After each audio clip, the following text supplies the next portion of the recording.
Bonjour peuple de Dieu, je m'appelle Mariam et ce matin nous allons parler de la foi.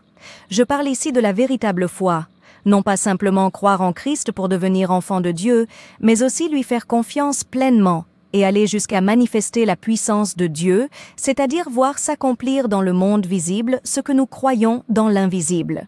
La question de ce jour est la suivante. Comment Dieu fait-il grandir notre foi ? Il le fait par un ingrédient particulier que l'on appelle les épreuves.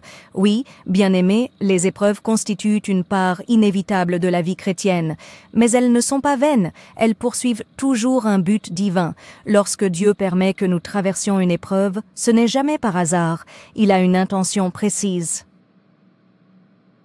Les épreuves sont un instrument divin, non un piège du diable. Il est vrai que dans l'Écriture, le même terme grec peut être traduit par tentation ou par épreuve. Mais le contexte fait toute la différence. Quand l'ennemi tente, c'est pour nous détruire. Quand Dieu éprouve, c'est pour nous rendre meilleurs.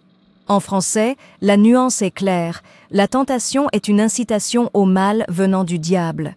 L'épreuve est un processus permis par Dieu pour notre croissance spirituelle. N'entendons-nous pas souvent dire « ce qui ne te tue pas te rend plus fort » ?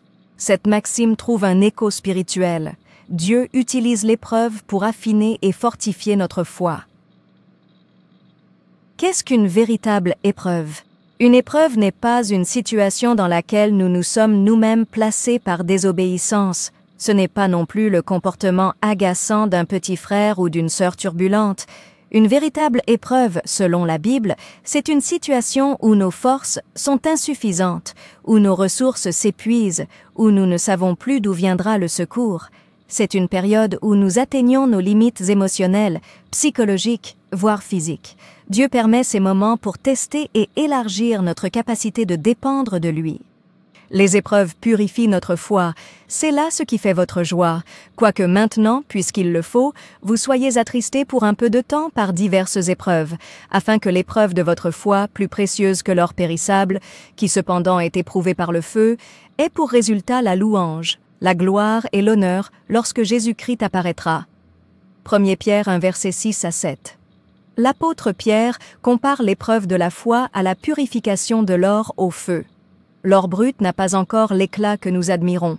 Pour devenir précieux, il doit passer par une chaleur intense. Ainsi en est-il de la foi. Elle est affinée et polie par le feu de l'épreuve.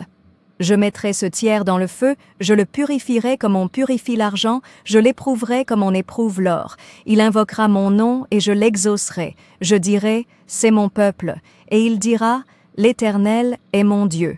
Zacharie 13, verset 9. L'épreuve pousse le croyant à prier comme jamais auparavant, à invoquer Dieu de tout son cœur. Les épreuves produisent la force de caractère. Mes frères, regardez comme un sujet de joie complète les diverses épreuves auxquelles vous pouvez être exposés, sachant que l'épreuve de votre foi produit la patience. Jacques 1 verset 2 à 3. Bien plus, nous nous glorifions même des afflictions, sachant que l'affliction produit la persévérance la victoire dans l'épreuve, et cette victoire l'espérance. Romains 5 versets 3 à 4. Les épreuves façonnent notre caractère. Elles nous rendent endurants, patients, constants. Comme l'a dit John Wesley, c'est par l'endurance que nous terminons la course. Dieu n'est pas tant préoccupé par ce que nous possédons que par ce que nous devenons. Les épreuves mûrissent notre foi, mais il faut que la patience accomplisse parfaitement son œuvre, afin que vous soyez parfaits et accomplis, sans faillir en rien. Jacques 1 verset 4. La foi d'un croyant mature ne s'acquiert pas seulement par la lecture ou la formation théologique, mais par l'expérience des épreuves. La parole vécue devient alors chère en lui. Bien-aimés, les épreuves ne sont pas nos ennemis, elles sont des instruments divins pour nous purifier, fortifier notre caractère, accroître notre confiance en Dieu et rendre notre foi mature. Les épreuves nous font mal, mais nous savons qu'elles sont utiles.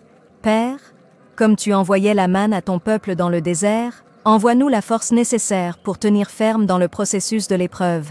Bâtis en nous une foi solide et inébranlable, afin que notre vie glorifie ton nom. Au nom de Jésus-Christ. Amen.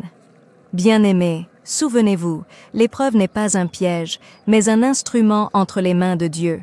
Elle ne vient pas pour vous détruire, mais pour vous bâtir.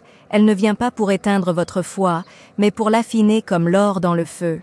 Chaque larme versée, chaque douleur supportée, chaque combat enduré devient une pierre que Dieu utilise pour édifier en vous un caractère ferme, une confiance inébranlable et une foi mature.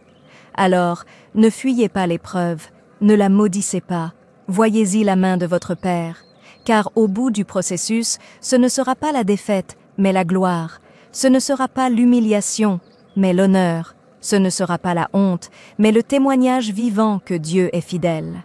Et quand Christ apparaîtra, votre foi éprouvée resplendira plus précieuse que l'or pur, et vous recevrez de sa main la couronne de gloire.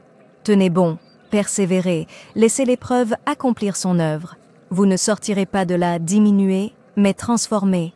Votre foi ne sera plus fragile, mais forte. Votre vie ne sera plus la même, mais marquée du sceau de la victoire en Jésus-Christ. Amen. Bien-aimés, nous sommes à la fin de notre vidéo. Chaque abonné, c'est un témoin de plus pour Christ. Sois ce témoin. Abonne-toi.